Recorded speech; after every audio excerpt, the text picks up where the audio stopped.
Hi, I'm Ted Franklin, an organizer with System Change, Not Climate Change, speaking to you today from unceded Ohlone territory in Northern California.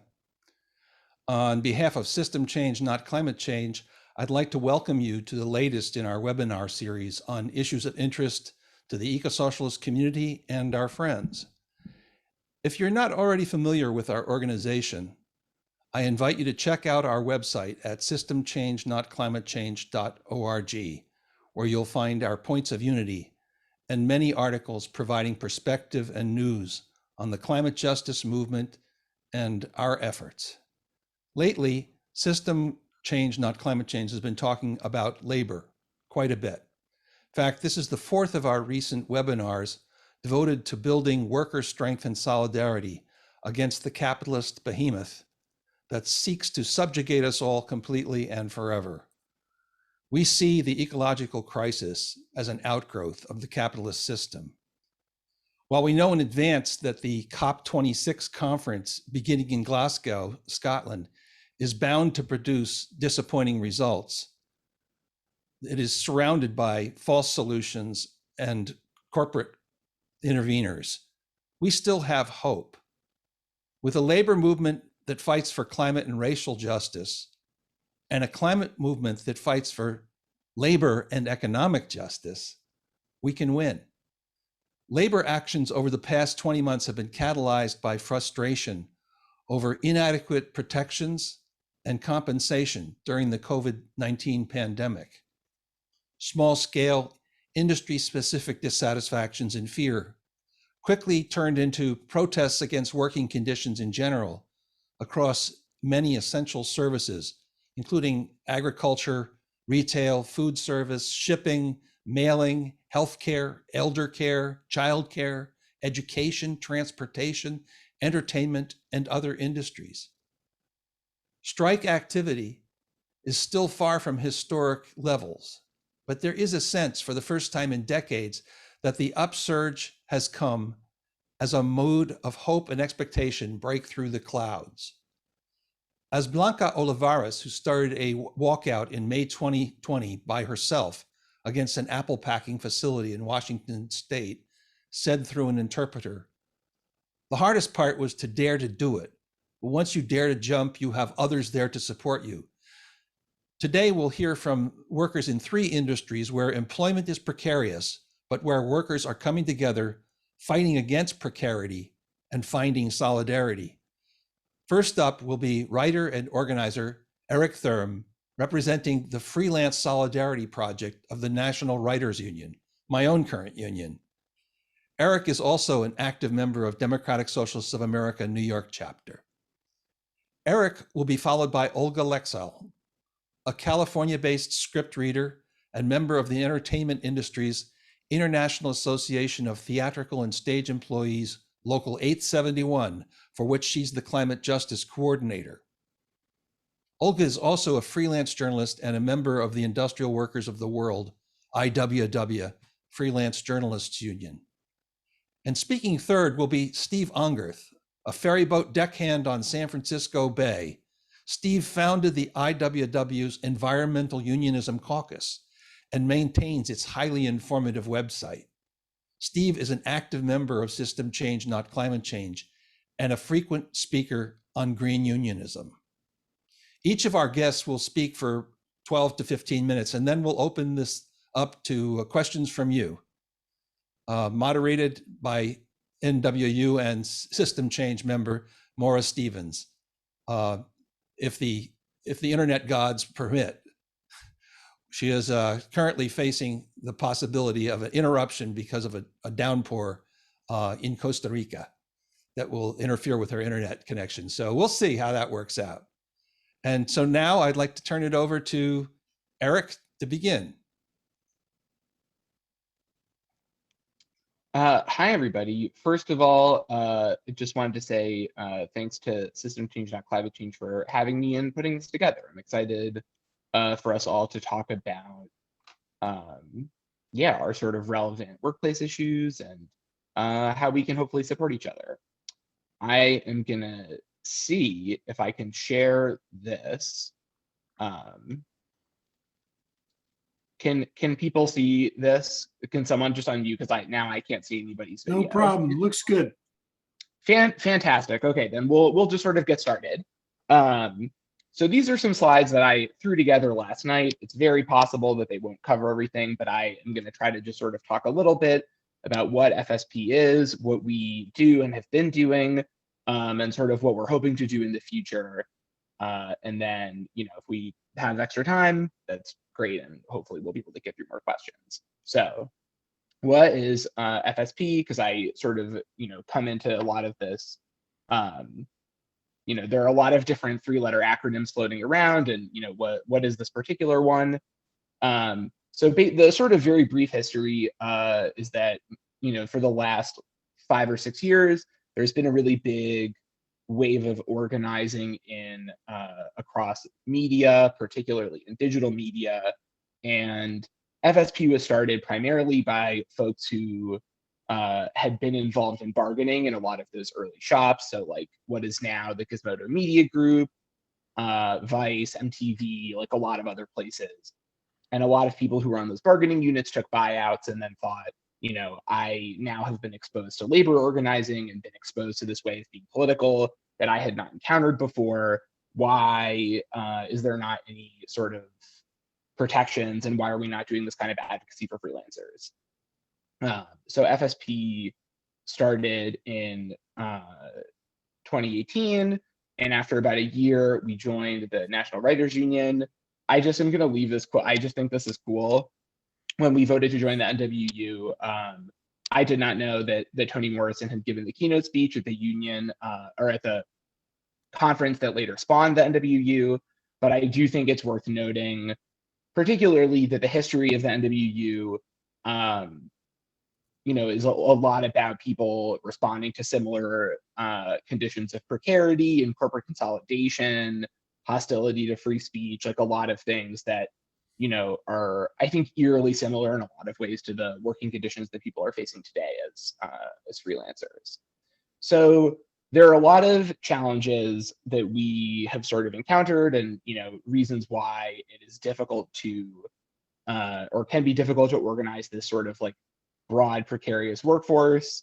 And I apologize for going into too much detail about them, but I think it is hopefully useful to talk about. So, right, first of all, you have people that are spread across a lot of workplaces, and that includes both freelancers who work for multiple clients. Like, I know that we have members who,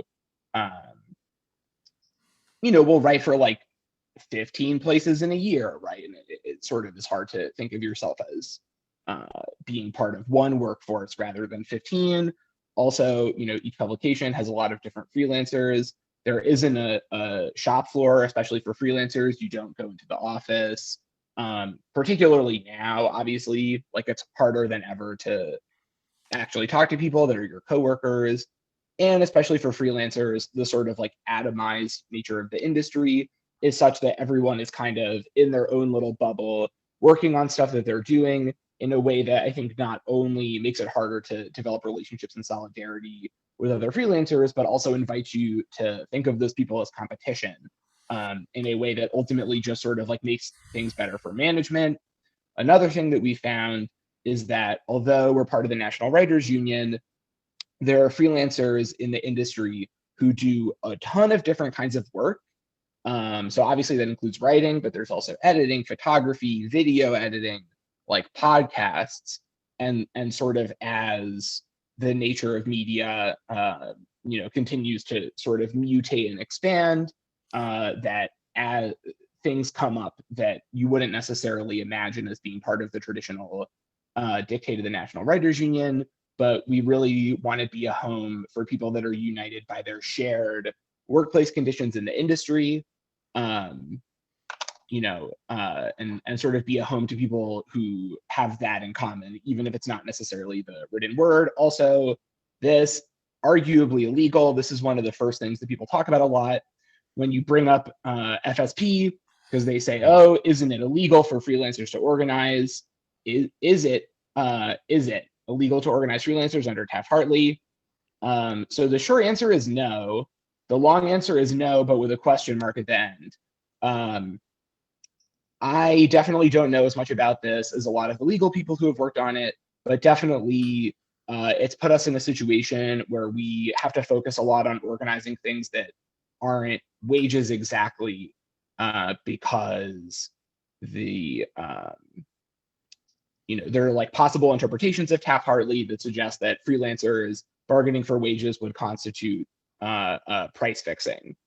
And I think that hopefully we would like to be able to like actually have that legal fight and be able to argue that no, that's not the case, because we do deserve to be able to, do that kind of bargaining. But, sort of given the administrative and institutional hostility to different types of labor, it's perhaps not surprising that we have not been able to have that fight yet. An additional challenge that we've encountered is particularly with one of the issues I'm going to talk about in a minute. It can be pretty divisive. Freelancers, I think, right, obviously, and I'm sure we'll hear more about this, people in all kinds of shop floors can have disagreements about what would be best for their workplace conditions and, what would be worth fighting for.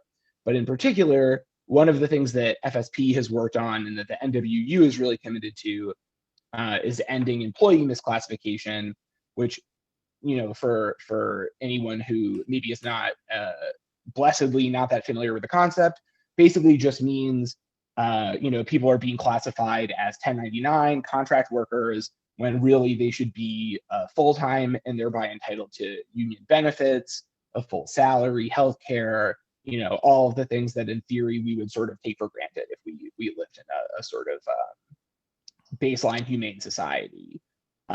And that has been really difficult to deal with because it's a really, really prevalent practice across the industry for people to be hired as like quote unquote permalance, which essentially means that you are like on a technically indefinite or like decently long-term contract, contracted for a certain number of pieces for a certain amount of time, but you just for some reason are always sort of kept misclassified. And the legislative attempts to fix that have been, I think, a little bit divisive and made it harder to talk to a lot of people and bring them in. So how have we responded to all of those things? I still, am really excited to be part of FSP, and I think that what we're doing is really cool and exciting. So here are sort of the ways that we have been trying to work around those constraints for the last couple of years. So the big thing that we do right now strategically are these things called unilateral letters of agreement. Essentially, they're just sort of terms that govern working conditions that are not related to wages, that sort of don't activate the potential legal conflict that hopefully we will eventually be able to win, but that I think, right now is like a lot of resources to have to put into stuff. And even though I think on some level it feels silly to say, oh, why are you negotiating a contract without wages? There are still so many aspects of working conditions that obviously are relevant to sort of like people's well-being and, ability to live and even get paid in some cases. And, I think it's important that we have been working on those. So we formed these sort of committees with, getting a lot of freelancers involved who work at those places. I think there also is some difficulty, right, where let's say that a shop that we're trying to organize freelancers at, whether it's a digital media publication or like a technical writing company or a place that even if it's like a video channel that does like script writing, right, any type of workplace, we'll get as many of those people involved as possible and try to have them be active in the sort of negotiation process, right? Not sort of full bargaining, but it actually does really cover a lot. And we sort of have a couple of these already announced and a bunch that are still in the works. But the hope and I think likelihood, right, is that we're setting a lot of this as industry standards and things that other employers are sort of going to have to be forced to take on if they want to continue to be employing freelancers. So the one I'll talk about sort of specifically is the one at the Intercept. So the Intercept, I think, was one of the first places to announce their unilateral agreement. And I think it gives a good indication of like the types of things that we are trying to fight for and sort of on some level how easy it is to get wins when you are starting from so far back. So here is some stuff that you would not expect to need to confirm in the agreement, but this is all stuff that's covered in the intercept agreement. The publication won't assign freelance pitches to staff, which if you have been in or around media is like a pretty common practice that will happen where you sort of are forced to send ideas and do a lot of preliminary labor. And then because it's cheaper, a publication will just take that, go to a staff person and say, you go do this. And the Intercept agreed in writing to not do that. They agreed to have on their website an explanation of how to pitch and how to do freelance work, which a lot of places, again, don't do. They, are agreeing to give and negotiate kill fees, which is also a really big issue. It's like very, very common for people to do a lot of work on things, and then if they get delayed for some reason, whether that's like corporate turnover or breaking news in the piece or just like any one of a number of things, the freelancer who has by that point spent 5, 10, 20, however many hours working on the piece just doesn't get paid at all. So one of the things that we have done a lot of negotiating around and have campaigns around is making sure that people are paid some percentage in kill fees like upon assignment, which feels very intuitive and normal, but because of that, obviously is not industry standard. Like committing to indemnification, making sure that if you write a piece for a publication, that the publication is going to sort of like take legal responsibility and not leave you hanging out to dry necessarily, which is also a thing that often happens. And particularly net 30, making sure that people are paid within 30 days. Which is really not industry standard at all. There's a lot of other stuff, but that's sort of the backbone of how we're trying to improve working conditions. We also are doing a lot of work in solidarity with staff unions, particularly in media, but I am sort of hopeful that we'll be able to expand that a little bit more to other industries that have shops that intersect with what we do. So in theory, this could be difficult to navigate. We've had a lot of conversations early on that, like, particularly because freelancers often are nominally brought in to make staff labor cheaper, that there's some degree of mutual exclusivity between positive working conditions for freelancers and working conditions for staff, which I think we feel pretty strongly is not the case and have a lot of thoughts about why. So staff unions have advocated for better working conditions for freelancers, like as part of their contracts.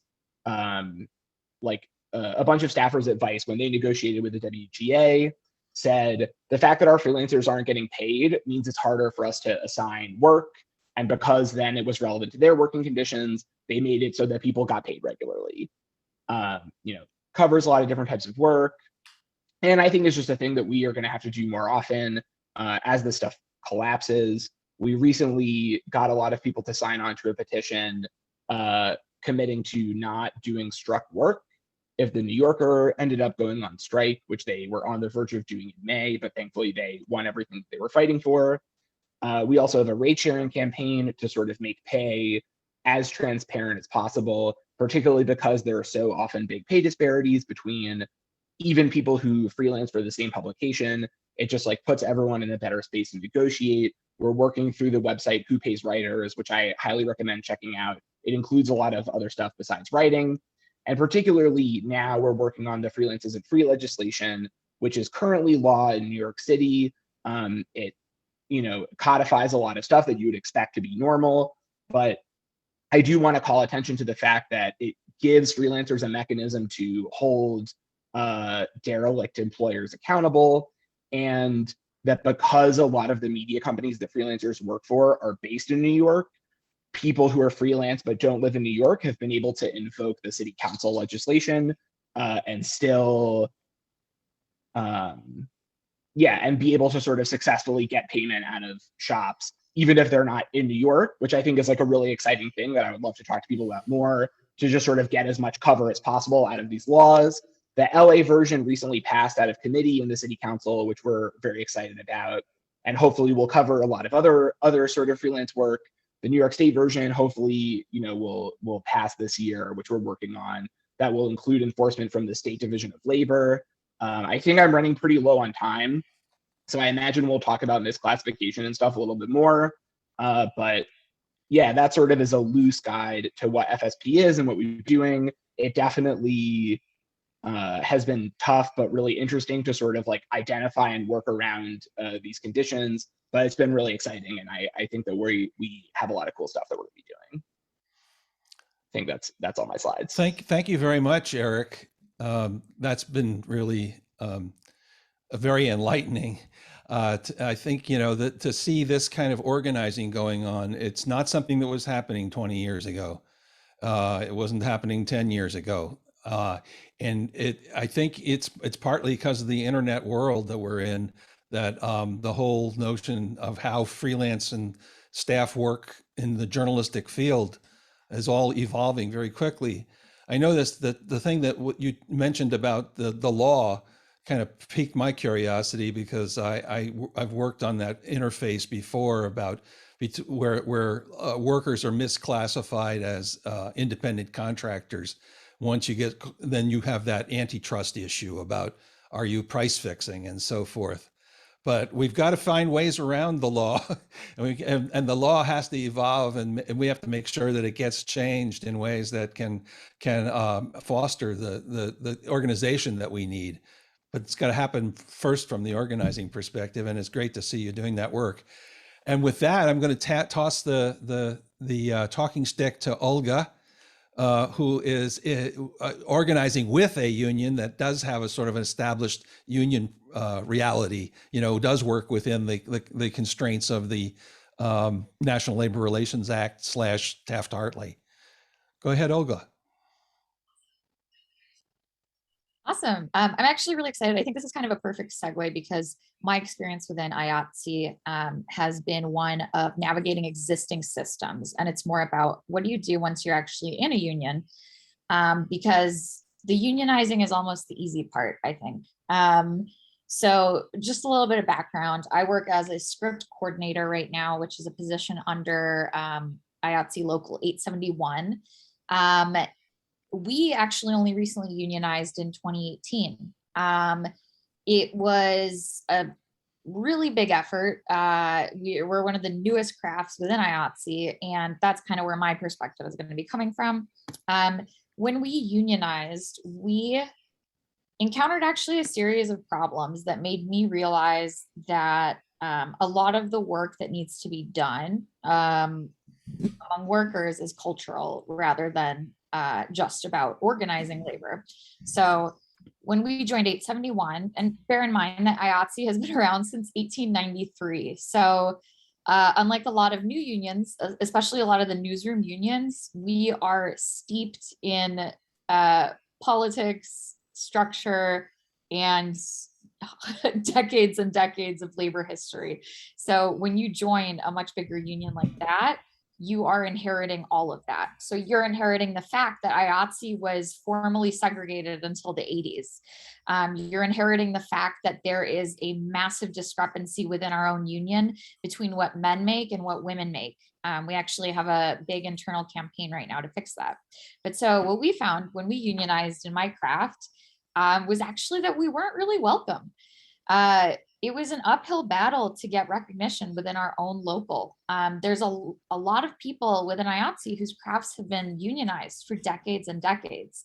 And we found that there was sort of a feeling of, oh, you guys just want to be part of us now? There was a feeling of almost wealth hoarding. My craft was among the lowest paid in IATSE. Actually, all 4 of the lowest paid crafts in IATSE are within 871. And all of those crafts make less than $18 an hour. There's 4 of them. The rest of IATSE all make over $45 an hour generally. So we found when we joined that was kind of a big hurdle. It was really difficult to get people to care about our lack of a living wage, for example, when many people in our union already make a lot of money. And going off of that, one of the things that I'm going to talk about a little bit later is the current ongoing negotiations and sort of what the issues are within the union there.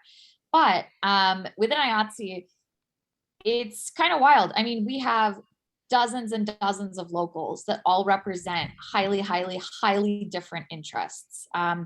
The entertainment industry spans everywhere. We have locals in Canada, we have locals in LA, New York, all over the country, Georgia. We have locals in right to work states that function very differently from locals like in LA that aren't right to work states, California. And so it's very difficult for us to work together as one massive union. Each local has its own interests. For example, a script coordinator like me is usually not on set. I'm usually in an office. And so my issue is a living wage. And it's not necessarily, you know, having to do backbreaking work and physical labor on set. Whereas a grip on set makes at least $45 an hour. But their issue is they're working 16 to 18-hour days doing backbreaking physical labor. So the fact that we have so many different crafts working in so many different places and for so many different companies represents kind of the biggest issue. And what I found really interesting about this most recent round of negotiations is that we all came together as one union and we negotiated together. Rather than, you know, different locals negotiating their own contracts. And in this case, we actually, we represented 13 locals that are all based in California, in LA, which have their own agreement. And then we had another set of locals who work in what we call the third areas around the country, which is basically any area that's not LA or New York. And they represent around 33 locals. So we essentially came together and had all of these negotiations as one big negotiation, which gave us the leverage to authorize a huge strike if necessary. It was pretty historic. Here's the challenge though. So we, as being these disparate locals with different crafts and different interests, had to come up with a series of demands that satisfy everybody. And that's kind of where the conflict lies now. So in IATSE, for example, we do not have a wage floor. That's why 871, my union, has four of the four lowest paid crafts in the entire union, including mine. We wanted a living wage. Other locals might not necessarily care about that. So we kind of came up with this idea of a union-wide wage floor where we said, no craft within IATSE at any point in time should make less than $30 an hour was the dream. We're down to, we ended up negotiating it down to, I think 26 is where it's at, which is still huge because these crafts make about $15 to $17 an hour. So you're still basically doubling the wages. But other crafts, for example, we'll say the biggest issues for the cinematographers and the editors was turnaround, the amount of time between when you leave work and when you have to be back. Some crafts within IATSE have an 8-hour turnaround. Mine actually already has an 8-hour minimum turnaround, which isn't amazing because that means you can work until midnight and then be back at work at 8 a.m. basically. And so one thing that we fought for was a 10-hour minimum turnaround for every craft, because some crafts have a 0-hour turnaround. That gets kind of tough because a lot of crafts have a 12-hour turnaround, kind of unspoken. And you're sort of saying like, well, this is less than what you're already guaranteed. So things might get a little bit worse for you, but it might get better for everybody else. Which is something we also found when we were unionizing script coordinators. We saw wages all over the place. You had people making minimum wage in this job, and you had people making $30 an hour in this job. When we unionized and we set a basic hourly wage, everybody got that wage, which overall as a craft, we saw almost a 20% increase across the board in wages, but you had a lot of people whose wages went down as a result of that agreement. So it's tough. A lot of negotiations, when you're setting a baseline of like minimum decency, you'll see some people suffer as a result. And sometimes you have to do that and you have to just do it better the next time around. For example, we negotiated a 10-hour turnaround. That's a huge improvement for me as somebody with an 8-hour turnaround. But like I said, it's really bad for somebody with a 12-hour turnaround. That's not like codified. And that kind of gets to what I wanted to say about culture within a union. And that is that we, as a union, this is the most solidarity I've ever seen within IATSE. We are so disparate. Like, I've been working in Atlanta for a couple of months now, where my local has no presence. And my local is, in LA. And it's a lot of my local is a lot of people who have been involved in socialism for years, who were part of labor movements in the 70s and 80s. In Atlanta, it was a brand new local because the film industry just took off there because of tax credits. And it was normal to see people in my job flying Confederate flags on their trucks. So IATSE in general, I believe the statistic is something like 60% of IATSE voted for Trump. We have such disparate culture across IATSE. There's really within a union, you kind of see unions as being a leftist thing. Very normal to not have that within our union. Very normal to have people supporting police who, as we know, are kind of some of our enemies when it comes to eco-socialism. When we're trying to defend land against pipelines, who's coming in to arrest us? Police. We're part of the AFL-CIO, and we're part of this sort of really entrenched union culture. And kind of what we're seeing right now with this current contract negotiation is a lot of people pushing back and saying we're not happy with this contract. A lot of people are hoping that a contract can fix some of the horrible working conditions that entertainment workers have to work under. And what I've come to realize is that the union is not our leadership. The union is the people in the union. And so, when we're treated badly, the union leadership isn't necessarily going to fix it for us. It's something that we have to fix ourselves. So when we say that we're establishing a minimum 10-hour turnaround, that's like a legal minimum. There is nothing stopping us from walking off of a job that doesn't have 12-hour turnaround, which is kind of a norm. When we actually had a lot of luck within my union, the lowest paid craft art department coordinators, their rate is $15.66 an hour, and they're the lowest paid craft in all of IATSE. They were able to create a street rate where they basically said, this might be the minimum, but we won't take any jobs that pay less than this number weekly. And it worked.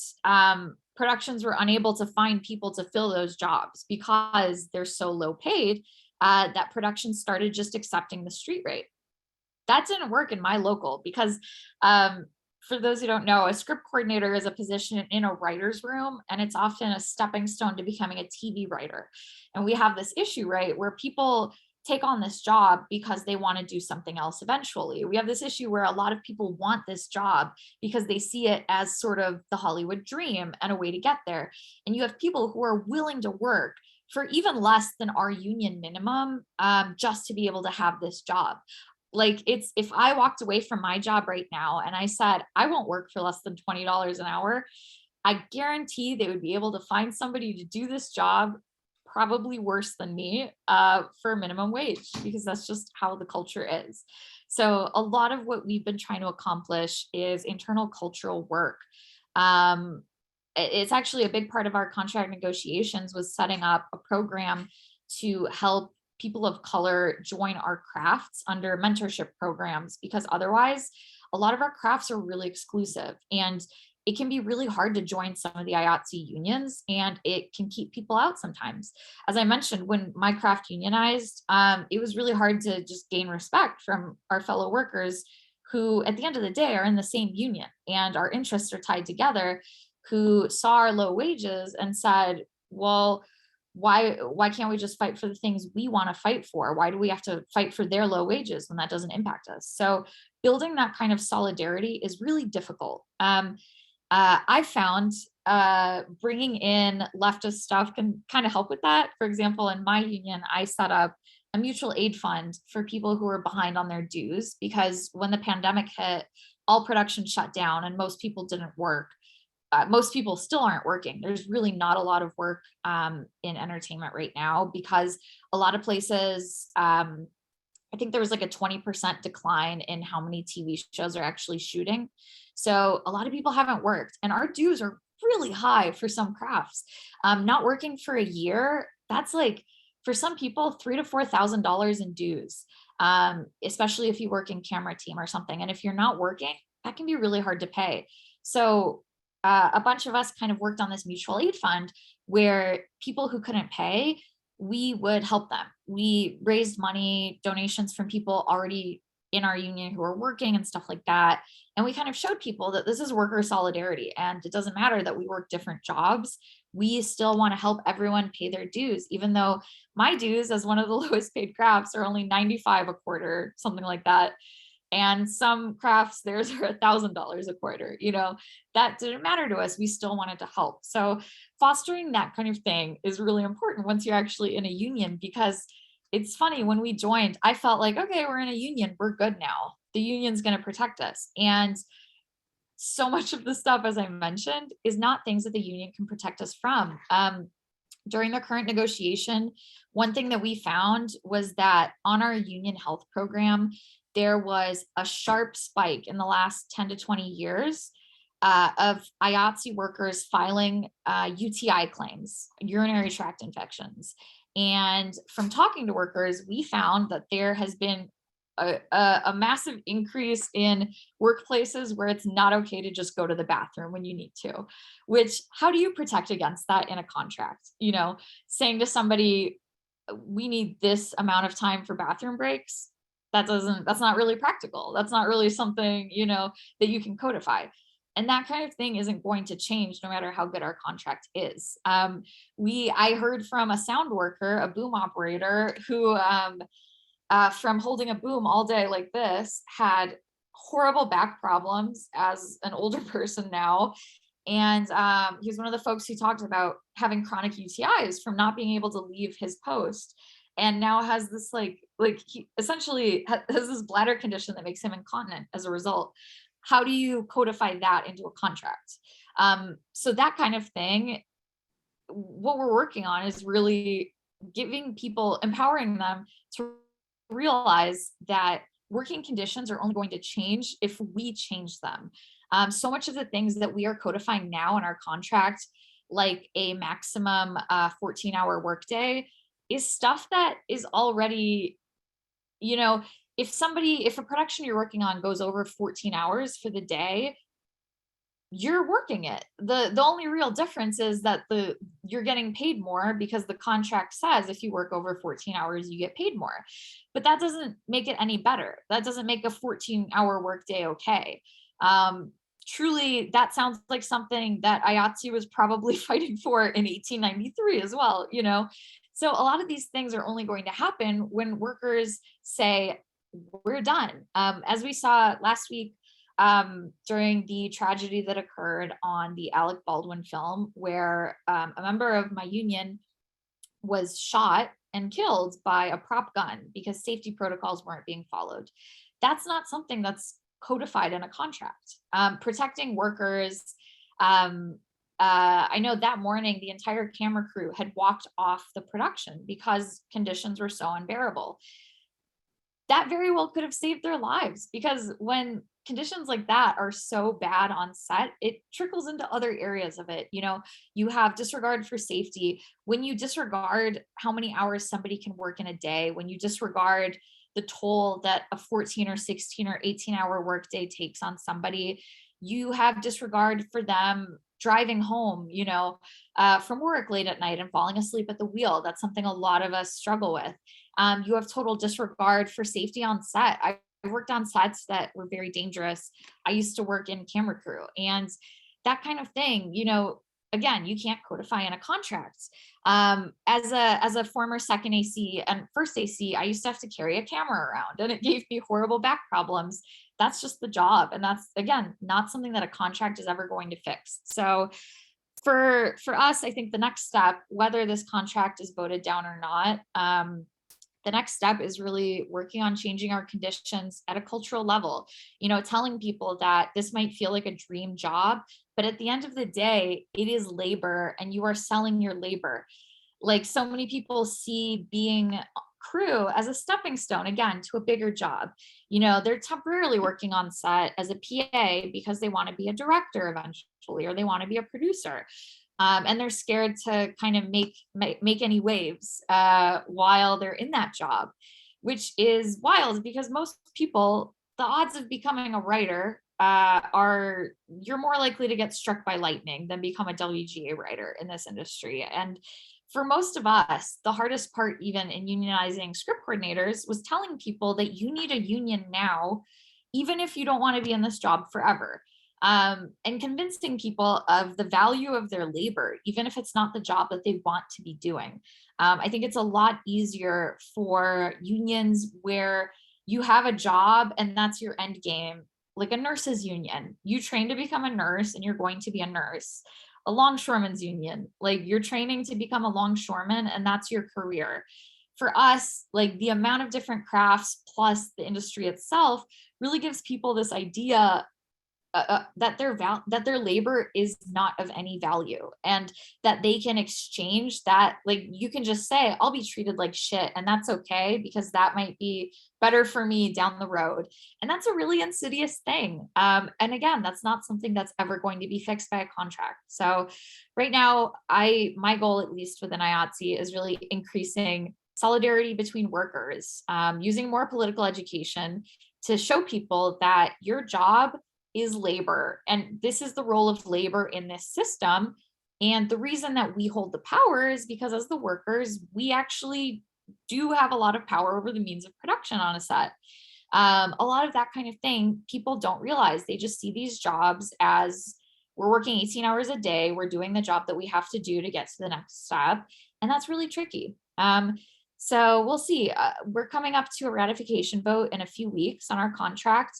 And that alone has been really difficult. You have a lot of people who oppose it. I'm in a tricky position because my craft stands to gain the most of any craft with this contract. So for me, it's actually a pretty good contract, So it's tough. We've been talking about potential outcomes. What if we vote no on the contract? As Ted mentioned earlier, because we're an established union working within the confines of the NLRB, the National Labor Relations Board, we can't necessarily go back and say, we want more.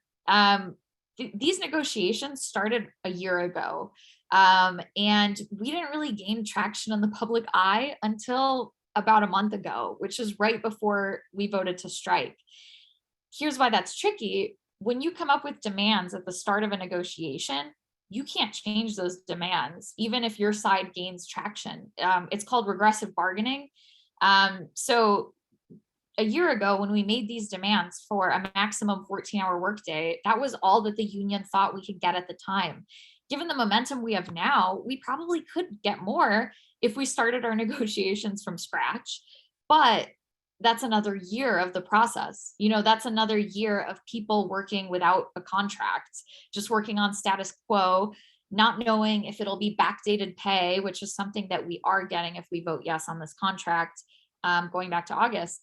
So it's tricky. We're in a tricky position. And one of the things that I've realized, for example, is that a no vote, while this isn't the best contract that's ever happened in the history of labor contracts, it is the best contract IATSE has ever negotiated. And it can be really hard to reconcile that fact with the fact that these are really incremental changes. Other than some modest living wage increases and a maximum 14-hour workday, which is still, again, not radical, it can be hard to square that away. And one of my greatest fears as a union member is that we'll vote no by 60% on this contract, with 40% of the union voting yes on the contract, which puts us at a really bad spot in negotiations because half of the union isn't willing to strike. They like the contract. So it was a really bold effort to have almost 50 locals coming together, negotiating together. But now that we're at a point where we're sort of seeing what's on the table and not every local is getting the benefits of that negotiation, it's tricky. We're in a really tricky place. And again, my sort of perspective on this is that we take what we've gotten and we negotiate more internally for the next round of negotiations. Mm-hmm. Because people, I've been following the negotiations for a year. Most people haven't. Most people didn't even know they were happening until a month or two ago. And again, that's all cultural stuff. That's stuff that we actually have the power to change now rather than waiting 3 years for another contract. So it's tricky. Being a leftist in a big union like IATSE is not a silver bullet, the end all be all to fixing labor conditions and making the workplace great for everybody. But and so much for the glamorous industry. Truly, that truly. we perceive it as a glamorous industry, but as you made it clear, there's a lot of people who are not in that greatest. There are a lot of difficult work situations that people have to live with in that union. And so, I was struck by the similarity, though, in some ways, that there's people who are aspiring writers, in the freelance world, who are, I just want to get it published. I don't care what the conditions are. I don't care if I get adequate pay. I just want to get my name out there. And this is sort of similar to some of what you described with IATSE. I guess I won't be satisfied until there's a major motion picture made about this, what happened in IATSE this year, because it sounds like a really exciting development just to have that solidarity across so many different crafts, but the difficulties are real. And I think that's one of the things that maybe Steve can shed some light on too, because he's been trying to organize with the industrial workers of the world for years. And, that union has the aspiration of representing all workers, which would highlight this as an even greater, issue. How do you bring together solidarity amongst people across many different trades and work situations? So let me toss it to Steve now for a few minutes, and let us hear from Steve. Well, thank you, everybody, for that, and Ted, for that kind introduction. And I want to apologize that you'll have to look at my cat, because I don't have my phone set up to present video, and there's a reason for that. That is, I want to be able to drop things in the chat. I'm logged in on Zoom on my desktop. And what Ted brings up is a very interesting conversation, but well beyond the scope of this particular talk. Sorry, I didn't mean to mute there. What I'm going to focus on specifically is precarity and green unionism, which I think is something that's sort of directly related to what we're talking about today and ties it to system change, not climate change. Because what we've been talking about is the fight against precarity. And in the real sense, under capitalism, all workers are precarious, meaning that they can be downsized, replaced, de-skilled, outsourced, et cetera. It's simply a matter of degrees. And I think these days, the ultimate peak in precarity is what's called gig work, but that's actually always existed. The names just keep changing. In the past, it's been temporary workers. In the past, it's been workers who simply didn't have regular employment. But the concept is basically the same. It's the power the capitalist has to get rid of workers at their whim if it serves their needs.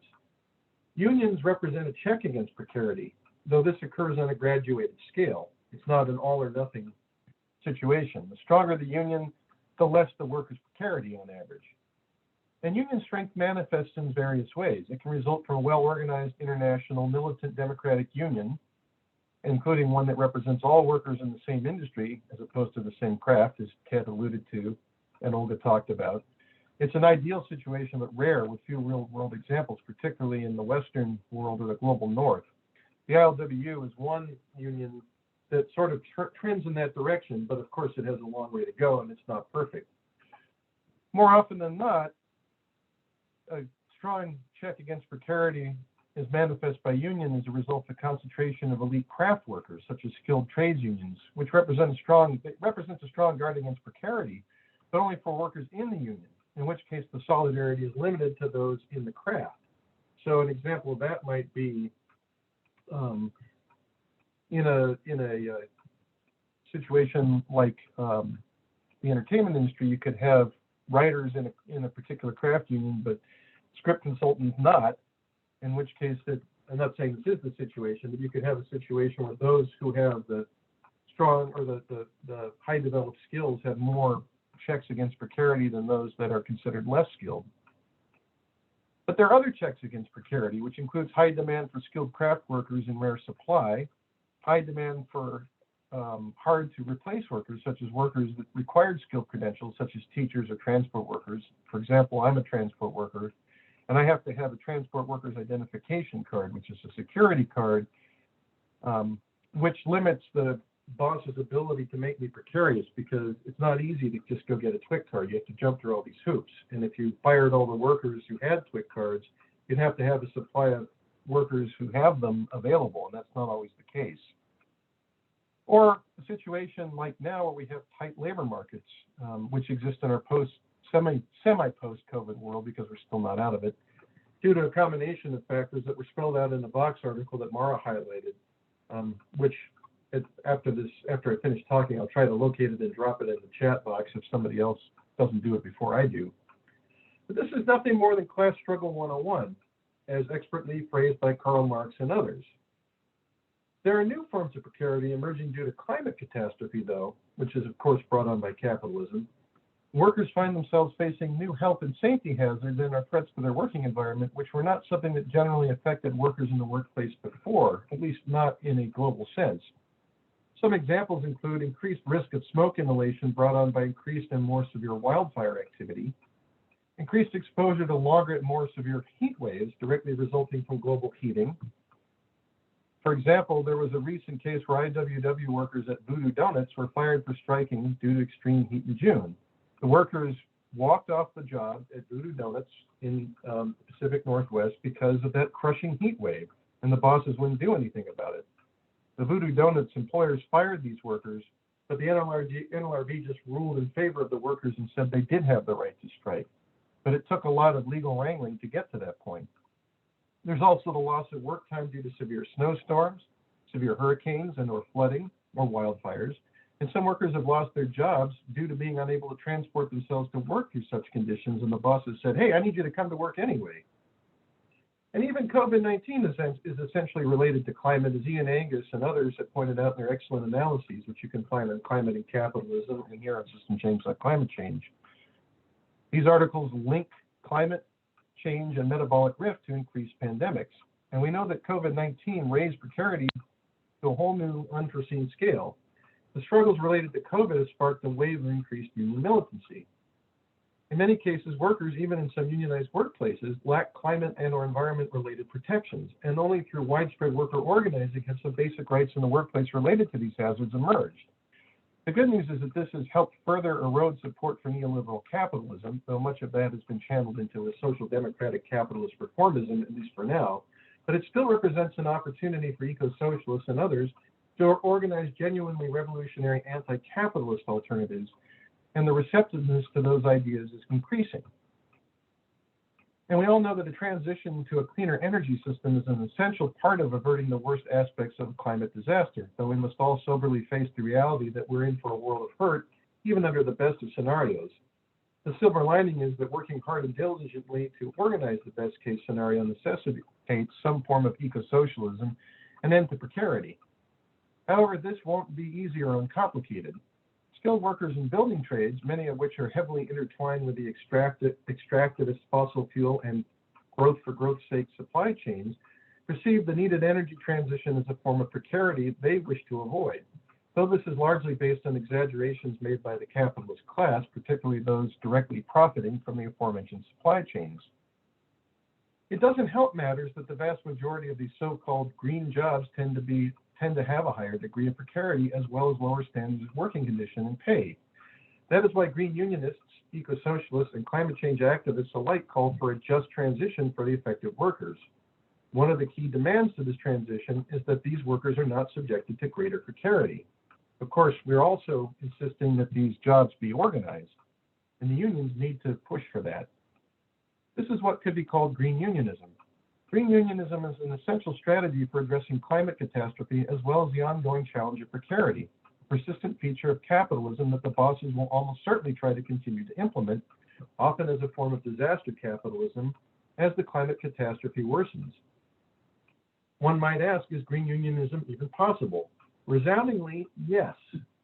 It's not unheard of for skilled union workers facing similar threats of increased precarity to propose radical alternatives that allow them to avoid it, and at the same time provide a green transition. In fact, in the early 1970s, there was a bunch of activities in different parts of the world. In the United Kingdom, workers who made weapons and instruments of war at the Lucas Aerospace Company, when faced with downsizing, proposed making socially useful green technology instead. Meanwhile, in Australia, the left communist-influenced Builders and Labourers Federation engaged in a series of strikes to oppose building developments which they deemed anti-environmental. This series of strikes became known as the Australian Green Bans. Almost simultaneously, Italian workers in Porto Marghera proposed even more revolutionary demands: the abolition of all noxious, as in ecologically destructive work entirely. Strongly influenced by the ultra-left autonomous Marxist movement at the time, they called for nothing less than the absolute abolition of the entire factory system, as opposed to self-managed creative work organized by the working class autonomously from capitalism as a way to run society. These movements, unfortunately, were isolated and mostly were ignored or denounced even by much of the official left, including most communist movements. Plus, they arose as Keynesian social democracy began to decline in the early 1970s. Lacking both a large scale and favorable objective conditions, these movements quickly faded and were largely forgotten by time, especially as neoliberalism became ascendant. It wasn't until the 1990s that pockets of green unionism arose again in two particular instances that I'd like to highlight. One was Tony Mazzocchi of the Oil, Chemical, and Atomic Workers Union, which is now merged with the Steel Workers, which represented workers in many polluting industries such as oil refining and nuclear power. Mazzocchi argued that there is a super fund for dirt, therefore there should be a super fund for workers. It was he who essentially devised the concept of just transition. Meanwhile, in Northwestern California, one-time union member turned Earth First activist and carpenter Judy Berry introduced class struggle environmentalism into the budding Earth First movement. And under her influence, the Earth First attempts to blockade clear-cut capitalist timber extraction had a pro-worker component to them. Both Mazzocchi and Berry were organizing against the threat of precarity. However, the times were not in their favor, being at the height of the neoliberal era, right after the so-called fall of communism in 1989. And as we all know, ecological and climate conditions have worsened greatly since then. But the strength of grassroots movements has grown substantially, and popular opinion among the working class is more favorable now to anti-capitalist alternatives. And ironically, climate catastrophe and COVID-19 induced conditions, which have brought on the aforementioned Striketober that we've talked about, have made the proverbial soil much riper for a growing and deepening green unionist movement. This is manifest in the growing support among unions and union workers for addressing climate change, including support for the concept of a Green New Deal, loaded and complicated though that may be. In fact, support for the Green New Deal consistently pulls higher among union workers than it does among the general public, in spite of the alleged and greatly exaggerated opposition from organized labor, particularly the AFL-CIO Energy Commission. This includes some workers employed directly in the greenhouse emitting industries. For example, some of the strongest support for Robert Pollan's California Jobs Report, which is essentially a proposal for shovel-ready Green New Deal programs in California, particularly in the fossil fuel supply chain, comes from the USW, Tony Mazzocchi's old union. Ultimately, we will need to have a complex combination of eco-socialism and overall degrowth to the economy, but a growth of green jobs, especially in the short term. In fact, so many new jobs must be created that the current Striketober could be dwarfed as the demand for skilled work will increase so much the capitalists will be unable to replace striking workers. And forget about what you've heard about the so-called robot apocalypse. Like precarity, automation and deskilling have existed from the beginning of capitalism and are nothing new. Several knowledgeable veteran class struggle union members, including Kim Moody of Labor Notes, have convincingly shown that the robot apocalypse is nothing more than doom porn. If anything, there are more jobs in existence now than ever before, and that won't change much. What matters, and you may have guessed it, is the degree of precarity that workers in these jobs experience. The robot apocalypse isn't about eliminating work, it's about deskilling work and making it precarious. None of this should be taken to suggest that we will win the class struggle automatically. Nothing is guaranteed, and we cannot let the capitalist class or random chance carry out our organizing work for us. It is essential that as an eco-socialist, climate justice activists, union members, etc., that we dedicate our efforts to organizing at the point of production. One way to do this is through what the IWW, inspired by Allison Stott and Lynn, calls solidarity unionism, the winning of gains through workplace organizing, whether or not legally represented by a union or covered under a recognized bargaining contract. And that's what the Voodoo Donuts workers fall under. They are not under a contract, they just simply organize. That is how the labor movement arose in the first place, and there's no reason to think that the requirements are appreciably different now. If the mainstream union bureaucrats, such as the leadership of the building trades unions, drag their feet or stand in the way of the working class, we must out-organize them, even in spite of them. And if at any point unions engage in the sort of aforementioned green syndicalist efforts that arose in the early 1970s, we must ensure that we, the working class, has their backs. We all know that climate catastrophe is a threat to our very existence. It is the ultimate form of precarity. There are no jobs on a doomed planet. To paraphrase the great Karl Marx, workers of the world unite. We have nothing to lose but our very existence. And for background on any of what I have described, I would suggest you visit the IWW Environmental Union Caucus website, which is ecology.iww.org. And for background on solidarity unionism, I recommend you visit iww.org. And that concludes my talk. Thank you. Well, thank you very much, Steve, for putting a theoretical perspective in play here and giving us a historical view of it. And I'm now going to turn this over to Maura Stevens, who will take questions from the audience, and you can put your questions in the Slack. She has some that came through ahead of time. And Maura, go ahead.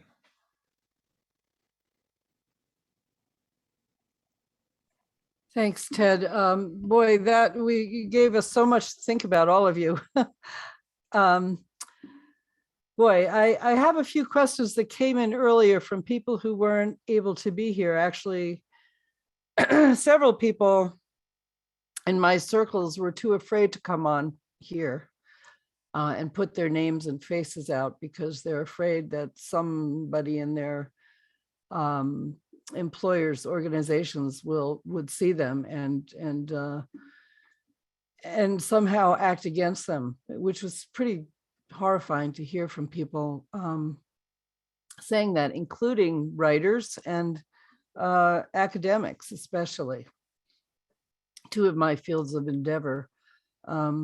So I have a question that's directly for Eric from M in Toronto. So it's not just the USA, it's in Canada and elsewhere as well.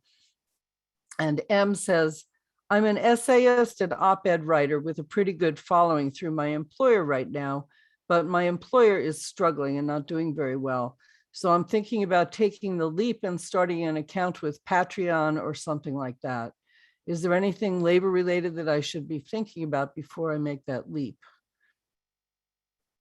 And Patreon is a place where artists and writers and others are supported by their followers at a set amount per month or year, or there are different ways of setting it up. So Eric, can you answer that? Sort of. That's a really good question, and definitely something that we have been talking about, particularly, around people who publish on Patreon or on Substack or on sort of any other like newsletter platform. I know I'm not one of them, but there are definitely people in FSP who have been working on how to do organizing on those platforms. And we actually have a member meeting on Tuesday if anyone is interested in asking about that, or coming to a new members meeting, which I can drop an RSVP link for. One thing I will say sort of more broadly is that I think it definitely is like a thing that we will, I feel somewhat confident, take on, partly because so much of the story of media, in the last like 10, 15 years is this story of the people that are functionally the employers pretending to not be, right? So whether it's like Facebook or like Google or whoever the middle management company is that is doing all of the ad sales, like those places have functionally made a lot of decisions that affect and control working conditions. If you've ever heard the phrase like pivoting to video, basically Facebook just like lied about things that were relevant for media ad sales, and destroyed a lot of companies. And which is sort of a long way of saying that I think we have a sense of who those bosses are, and like are, I think, in the process of figuring out what it needs to organize with platforms in mind as employers. Thanks. And this is this is from a person who works at an institution of higher education, a private institution, where the administration and trustees seem hell-bent on destroying the college, maybe to sell the campus to a developer or something. We can't figure it out. They've fired a lot of faculty and staff since last year, blaming COVID, but we know they have enough of an endowment to have kept a lot of us employed until economic recovery. They divide us into categories. It sounds just like what Olga and Eric were talking about. They divide us into categories like contingent, adjunct, instructor, assistant, associate, et cetera, et cetera. We end up organizing within these separate groups, which makes us all weaker. Do you have any tips for how I can wake up all my colleagues to the fact that we're all in this together, really? And if one person's fired, we're all vulnerable. I'm sure you've discussed this question many a time. And it's clear that working, as Olga and Eric both do, but especially Olga, it sounds like with so many disparate interests and groups and crafts, that you run across this all the time. So any help would be helpful for them. Can you want to take it, Olga? Wait, sorry, I didn't understand the question completely. The question is, do you have any tips for how I can wake up my colleagues to the fact if some of us are vulnerable, we're all vulnerable? Yeah, I guess for me, I'm working on unionizing another craft that I sometimes work in that's non-union into my local, and I get a lot of like pushback of, well, this is a temporary stepping stone job, etc. And I found that like talking one-on-one with people and really showing them how we're being exploited helps. Like I think for me, it's usually talking about wages, saying like, we make minimum wage while other positions in this industry make $45 an hour. The executives that employ us make six-figure incomes. And I think emphasizing especially the skill set that we have that gives us, that really justifies the fact that we deserve a wage, which sounds terrible, but the studio has described my craft, especially as unskilled labor, as an excuse for paying us low wages, when what we do is actually really technically challenging.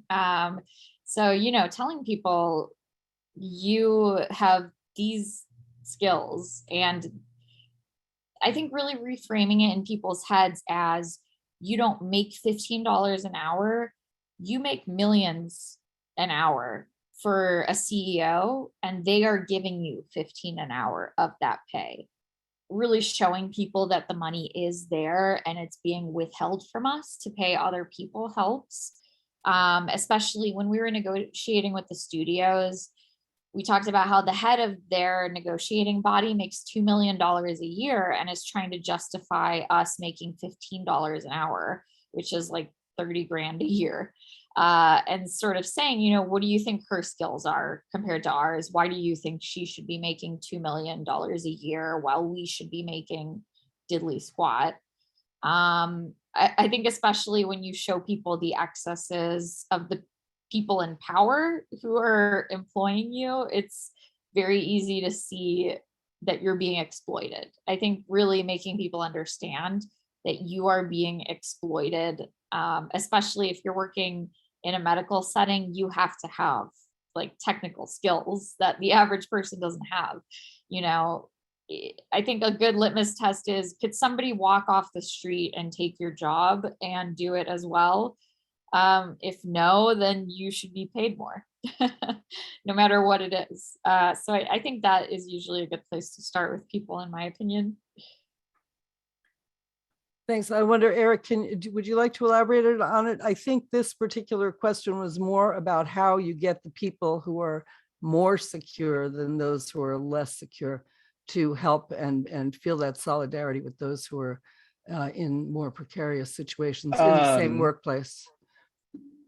So, I mean, I guess I have not a ton sort of directly to say about this, because I think one of the issues, well, yeah, this definitely is an issue that happens for freelancers a lot, particularly because, you know, like people are so heavily atomized, and there is a lot of like disparity, you know, with the New Yorker. It was like a really big issue, right? Because you sort of are in, I think, a similar position to a lot of IATSE workers, where you have like editors and fact checkers and people whose job is like functionally to make the, you know, 10 people on the masthead look good.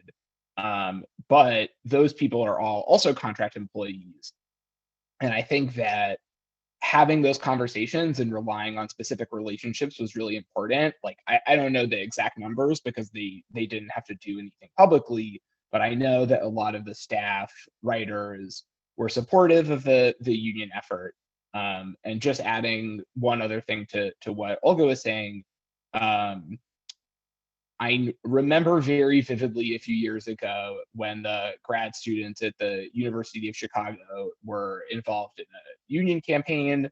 There was this like very infamous hearing where administrators in several of the departments just talked like ad nauseum about how the grad students didn't do real work, and that it in fact was more work for the, you know, tenured people to like supervise them.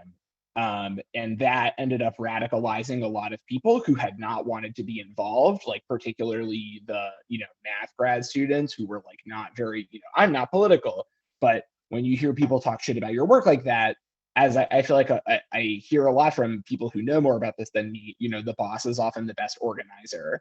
And I think that that is a really helpful thing to keep in mind, particularly if you're in a university setting or like a media setting or an entertainment setting, where so much of the appeal, I think often, again, sort of like Olga was saying, is about being close to or like around perceived centers of like cultural power and legitimacy, that there is like a real stark difference between, right, like you between how the people who make those decisions see you.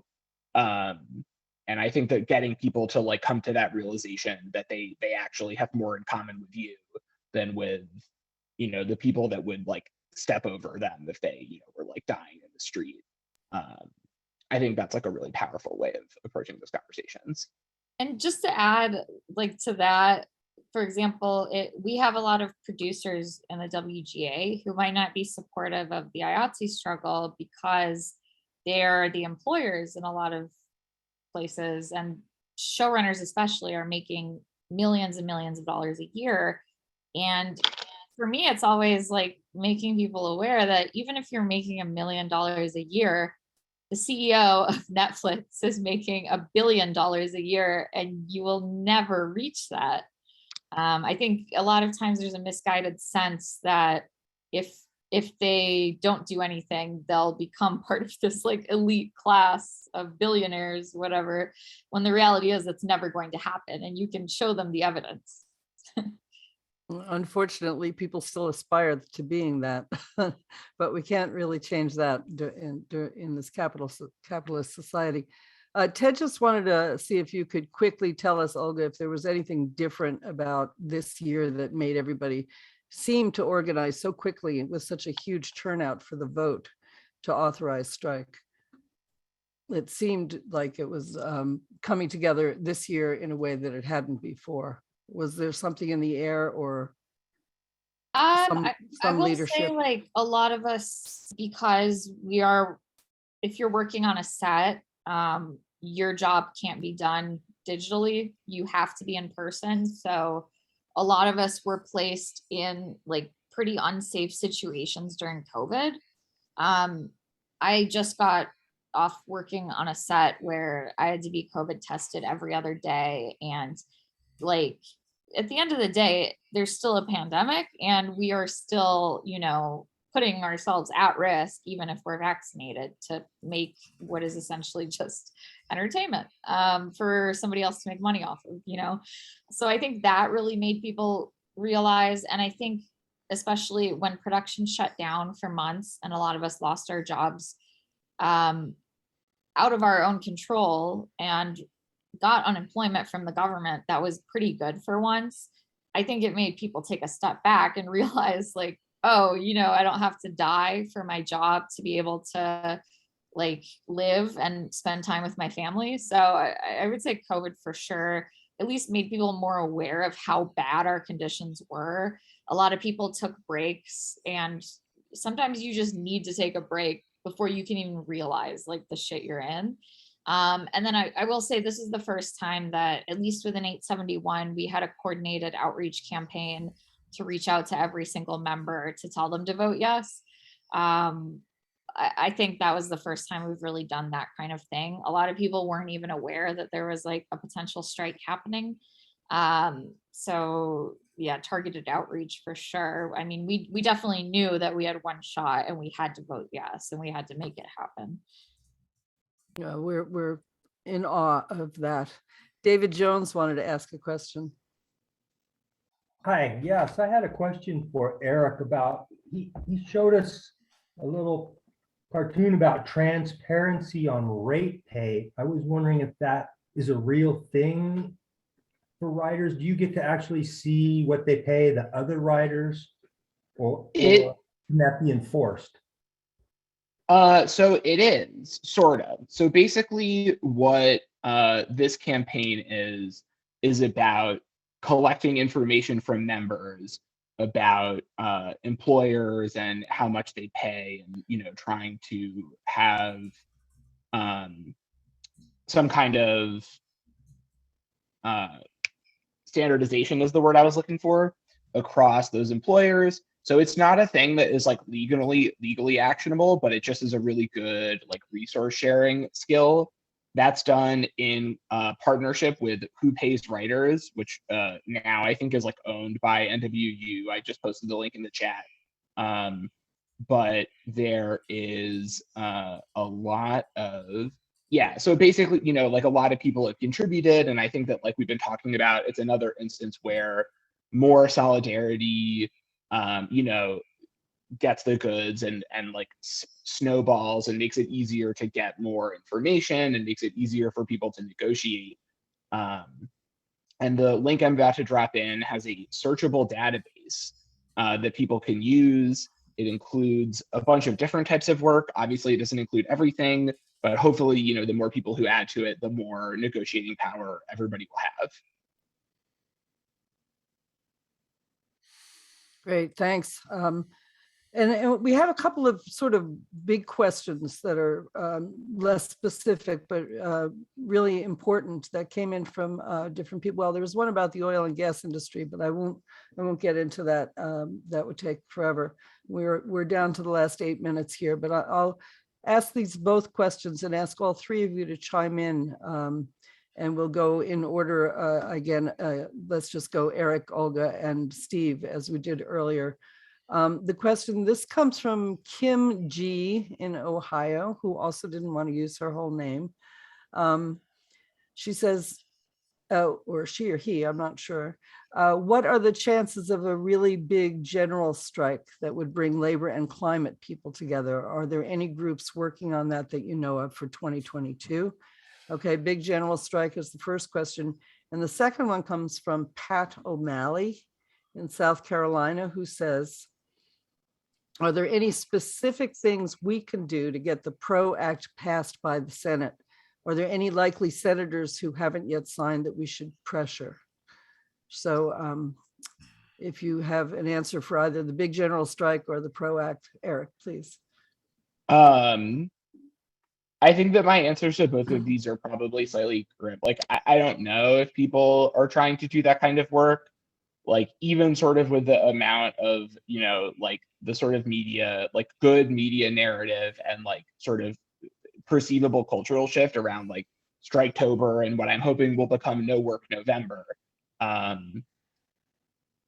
It's still only like 20,000 people on strike or something like that. Like it's fewer people that were on strike in October of like 2020 or 2019.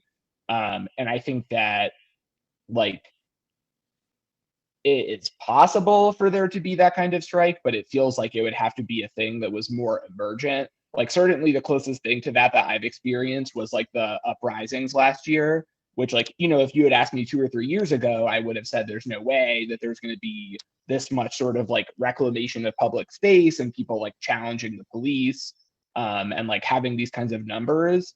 And it just like, you know, was a combination of a lot of people who had been doing that work for a really long time that also got like lit and sparked into this much bigger thing. And I think it's really hard to know like what is or isn't going to do that.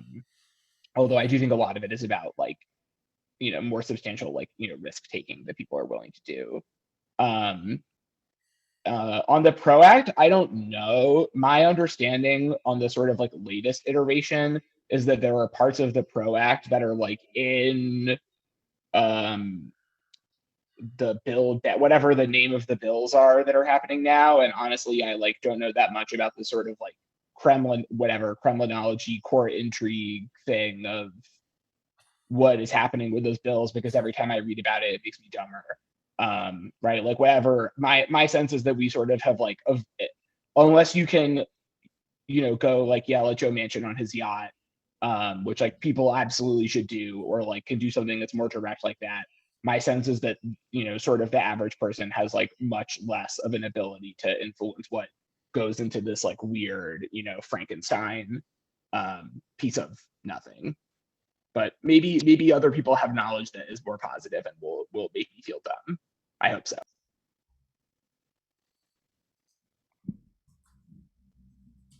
I am very pessimistic about anything like a general strike ever happening. I think for similar reasons that Eric mentioned, even within my own union, like there was a constant fear that my craft would be left behind by the rest of the union, which is the reason why we even lowered our living wage ask. So I don't have a strong hope for solidarity among everybody for a general strike.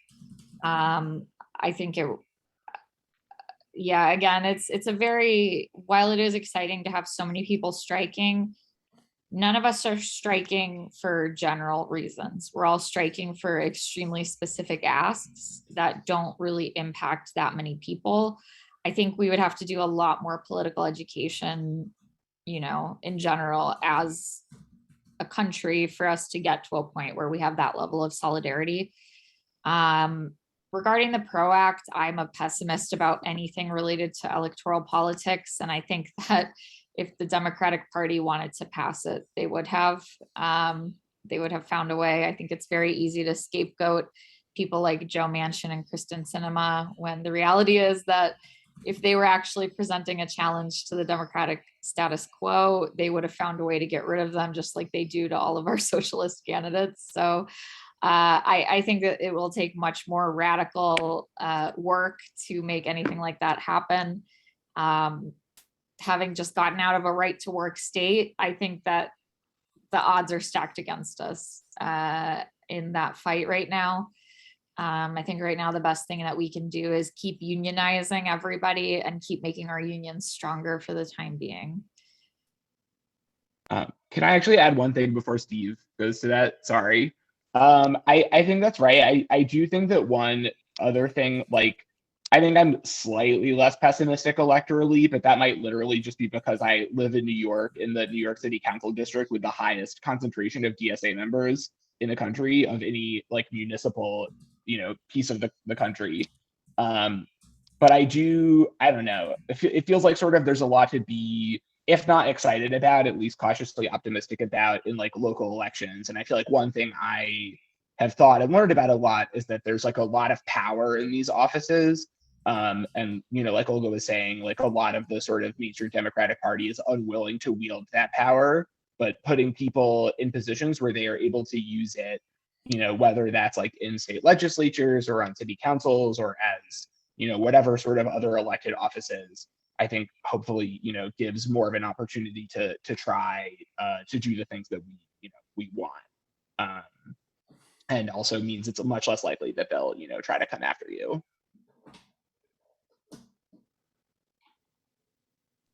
Steve, do you want to Well, chime in? I'm going to sound a somewhat more hopeful note. I would agree that a general strike in the very near term is unlikely, but we don't necessarily need a general strike to advance our goals. I tend to break with my fellow revolutionaries in the sense that I think that hoping for something, as romanticized in the International, is the final conflict. I don't think it'll ever be the final conflict. I think it'll always be an ongoing series of conflicts, and if we are organized enough, it advances the goal in the direction we want to go. And in that sense, what's happening now has actually been positive momentum. There has been some degree of shift to the left of the general public, and that is a good thing, and that is what we must use to organize around on matters of both labor and climate. And I'm not going to say that there's one particular solution that works better than the other. I mean, I consider myself an anarchist, so I definitely have a very skeptical view of electoral politics. But by the same token, I'm not so sectarian that I wouldn't advise people to get involved in it, because at some point you do kind of, if you want to reduce it down to its most vulgar level, you ask the question, well, if you got a choice between somebody like an outright fascist like Lauren Boebert or Green or Steve King from Iowa, who was recently deposed, and somebody less obnoxious, you might want to engage in some harm reduction and make sure that the less obnoxious person is in a position of power. But ultimately, it's the amount of power that we can build collectively in the workplace, in the streets, in just the world that moves these people. So in terms of both the general strike idea and the PRO Act, it really comes down to organizing. And organizing happens in multiple places and multiple levels. It definitely needs to happen in the workplace. It definitely needs to happen in the streets. It definitely needs to happen in city council meetings or board meetings of agencies, even those that are captured by the capitalist class, which we could probably all agree is many or most of them. But just simply giving up and throwing up our hands and saying, well, the Democratic Party is going to betray us or sabotage us. It's like crying over the scorpion's nature to sting. We know that's going to happen. The check against that is like the check against precarity. It's organizing.